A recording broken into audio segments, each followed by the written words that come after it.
हाय, आपके साथ मैं हूँ Surabhi Sharma. India TV YouTube channel subscribe करिए, बेल आइकन दबाएं।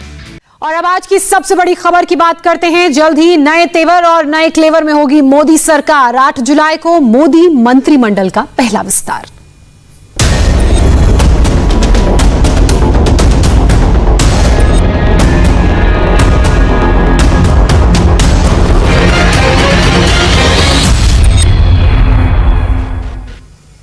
इस वक्त की एक बड़ी खबर हम आपको बता दें। लगातार जिस तरीके से ज्योतिरादित्य सिंधिया की हम बात कर रहे थे, ने शपथ के लिए पुष्टि की बात कही है। मुझे अहम जिम्मेदारी मिली है, ये ज्योतिरादित्य सिंधिया ने कहा है। शपथ के लिए फोन आने की पुष्टि उनके द्वारा की है। हालांकि वो भी अब से कुछ ही देर में दिल्ली के लिए रवाना होंगे। दिल्ली रवाना होने से पहले महाकाल के दर्शन उन्होंने किए।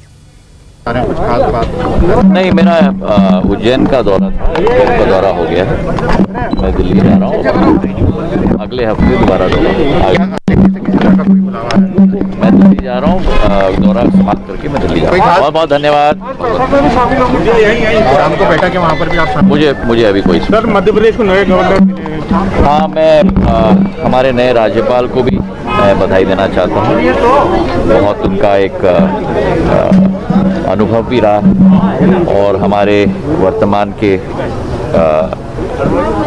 महान व्यक्तित्व के धनी थावरचंद गहलोत जी को भी मैं दिल के गहराइयों से बधाई देना चाहता हूँ। कर्नाटक के राज्यपाल के रूप में पद ग्रहण करने जा रहे हैं।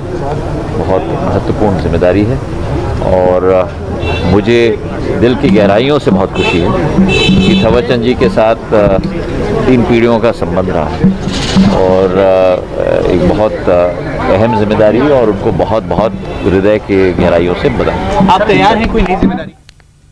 तो देश की सियासत के केंद्र दिल्ली में बड़ी हलचल है। मोदी 2.0 में कैबिनेट का पहला विस्तार परसों यानी 8 जुलाई को सुबह होगा और संभावित मंत्रियों का दिल्ली आना भी शुरू हो चुका है। नारायण राणे थोड़ी देर में गोवा से दिल्ली पहुंचेंगे। ज्योतिरादित्य सिंधिया को आपने अभी सुना था, वो भी थोड़ी देर में इंदौर से रवाना होंगे। सर्बानंद सोनोवाल गुवाहाटी से दिल्ली के लिए आ रहे हैं, जबकि जेडीयू अध्यक्ष आरसीपी सिंह पटना से दिल्ली आ रहे हैं। जेडीयू के संतोष कुशवाहा रात 9 बजे दिल्ली पहुंचेंगे। तो ये वो नाम हैं जिनको लेकर चर्चाओं का बाजार गर्म है, और इसलिए भी क्योंकि ये अपने सारे काम छोड़कर राजधानी दिल्ली आ रहे हैं। अब दिल्ली आ रहे हैं तो मतलब कुछ ना कुछ जो चर्चाओं का बाजार गर्म है वो जाहिर सी बात है सही बातों को लेकर होगा। हालांकि अब किसको मंत्री पद मिलेगा किसको नहीं मिलेगा 8 तारीख को ही वो तस्वीर साफ हो पाएगी। लेकिन गुवाहाटी से सर्बानंद सोनोवाल निकल चुके हैं, गोवा से राणे रवाना हो चुके हैं। इसके अलावा आपसे थोड़ी देर बाद ज्योतिरादित्य सिंधिया पहुंचेंगे और आरसीपी सिंह भी पहुंचने वाले हैं। हमारे साथ आनंद प्रकाश पांडे जुड़ गए हैं।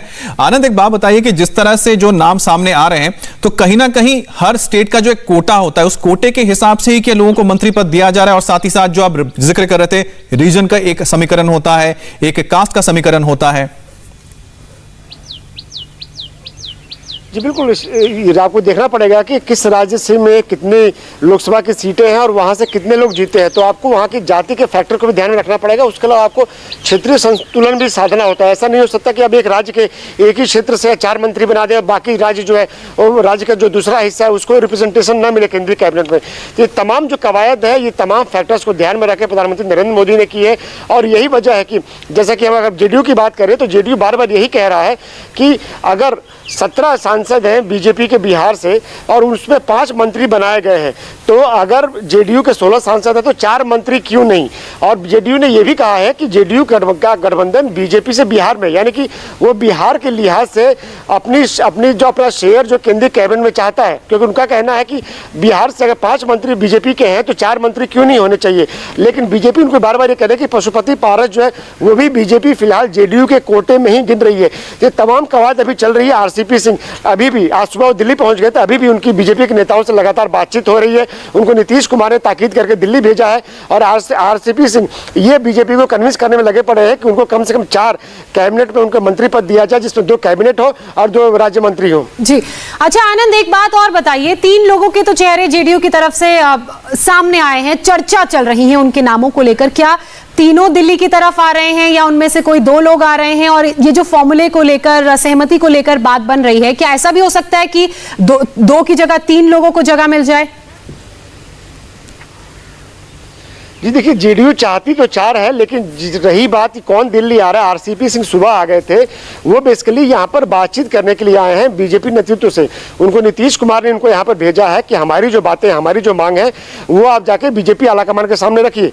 2019 में भी लगभग कमोबेश यही सिचुएशन थी और वही सिचुएशन अभी बनी हुई है। तो ऐसे में जेडीयू कैबिनेट मंत्रिमंडल में शामिल होगा या नहीं होगा, काफी हद तक इस बातचीत पर निर्भर करता है। और रही बात कौन दिल्ली में आ रहा है, तो ललन सिंह जो है वो शाम तक दिल्ली आज पहुंच जाएंगे और अगर जेडीयू से मंत्री बनना है तो ललन सिंह भी मंत्री बनेंगे। उसके अलावा संतोष कुशवाहा भी दिल्ली आ रहे हैं, क्योंकि जेडीयू चाहती है कि उनकी तरफ से जो मंत्री बने वो अति पिछड़ा और दलित और महादलित कोटे से हो, क्योंकि वहां पे आरसीपी सिंह की बार-बार बातचीत चल रही है। आरसीपी सिंह खुद कुर्मी है, नीतीश कुमार भी जो आपको थोड़ा रोकना चाहते हैं क्योंकि अभी एक ताजा अपडेट आ गया है कि सर्बानंद सोनोवाल दिल्ली पहुंच चुके हैं। जी हां, सर्बानंद सोनोवाल जिनके नाम की काफी चर्चा चल रही है, असम के पूर्व मुख्यमंत्री हैं और साथ ही साथ केंद्र में मंत्री भी रह चुके हैं। 5 साल तक उन्होंने असम में सरकार चलाई और इस बार जब जीत हासिल हुई थी बीजेपी को वहां पर, तो उन्होंने अपनी कुर्सी हेमंत बिस्वा शर्मा के लिए छोड़ दी, जिसके बाद ये कहा जा रहा था कि वो अब केंद्र में आएंगे और केंद्र में उनको मंत्री पद मिलेगा। तो सर्बानंद सोनोवाल पहुंच चुके हैं दिल्ली और अब इंतजार करना होगा कि आखिरकार उनको अगर शपथ लेते हैं तो उसके बाद उनको कौन सा मंत्रालय मिलता है। और क्योंकि पिछली बार भी वो मोदी सरकार का हिस्सा रहे थे, लेकिन बाद में जब बीजेपी ने जीत हासिल की थी असम में, उसके बाद उन्होंने मंत्री पद त्यागा था। अच्छा आनंद, सर्बानंद सोनोवाल की बात की जाए तो लगातार हम ये अपडेट दे ही रहे हैं कि इनके नाम को लेकर भी चर्चा काफी तेज है कि मंत्रिमंडल में जो विस्तार होना है उसमें इन्हें जगह मिल सकती है। हालांकि दिल्ली ये पहुंच चुके हैं। इस बड़ी खबर पर लगातार हमारी नजर बनी हुई है, पल पल का अपडेट आप तक पहुंचाएंगे एक छोटे से ब्रेक के बाद। हाय, आई एम सुरभि शर्मा। खबरों से अपडेट रहने के लिए India TV YouTube channel subscribe करिए, साथ में बेल आइकन जरूर दबाएं। जुड़े रहें इंडिया टीवी के साथ।